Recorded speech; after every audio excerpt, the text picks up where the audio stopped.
Bonjour les beaux amis, bienvenue dans ces escapades de Petit Renaud. J'avais envie de vous rapporter encore un brin de vacances dans vos vies, en étant dans le Vaucluse, donc dans le sud de la France, tout près d'Avignon, une commune qui s'appelle...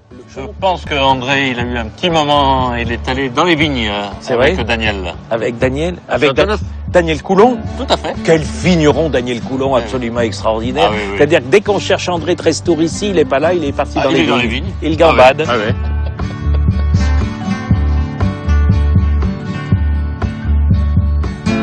Salut Daniel. Oh, salut André. Comment vas-tu? Ça va? Ouais, super. Je viens voir tes fameuses complantations, on va pouvoir un petit peu voir. Donc en fait, c'est tous les cépages que tu as pris de façon aléatoire, tu les as tous mélangés et tu les as complantés sans savoir lequel était là. Oui. Voilà, et après... La meilleure preuve, c'est ça, tu vois, tu as une Syrah ici tu as un Mourvèdre. Ça, c'est le cépage super rare, hein, c'est le Picardin. Ici, tu as un Grenache et c'est comme ça. Donc après, j'ai un plan pour les répertorier maintenant parce que je veux savoir où ils sont, mais je l'ai fait comme ça pouvait se faire à l'époque. D'accord, et en fait, ils vont vieillir à peu près tous à la même moment, à la même maturité, par rapport à des cépages qui sont complantés séparément. C'est ça, oui. La différence, si on avait des vignes séparées, il y a des périodes de maturité qui sont, qui sont différentes, alors que là, en poussant ensemble, on dirait que... Les maturités arrivent à peu près en même temps. Voilà, exactement. D'accord, ouais. Donc, je te propose d'aller goûter ça à la cave. Allez, on y va.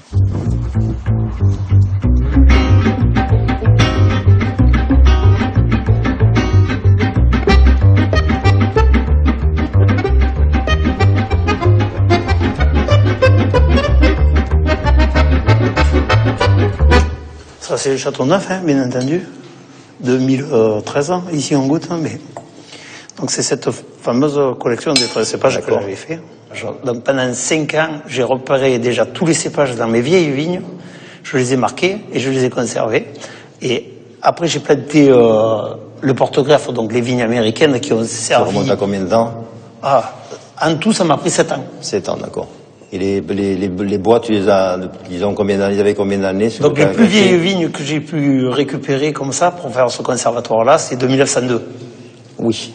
Donc il faut que la réflexion elle soit toujours sur un très long terme pour arriver à avoir ce qui va être l'encépagement idéal dans 15 ans, quoi. Aujourd'hui, le travail qu'on fait, il est aussi pour dans 15 ans. Ce qu'on goûte là, aujourd'hui, ça a 10 ans, mais c'est une réflexion plus ancienne que ça. Tantinet de cachou, de réglisse, c'est assez... Voilà.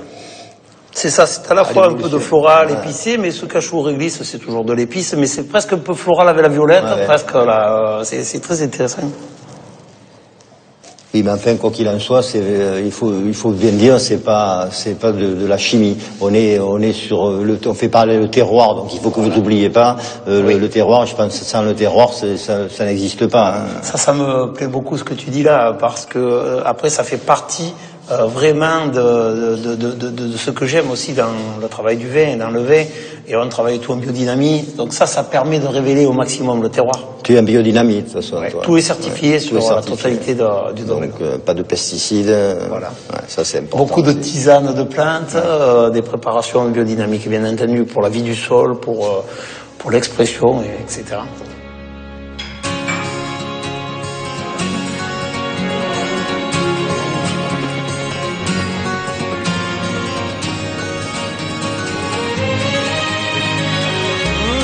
Force de briser dans mes mains les guitares.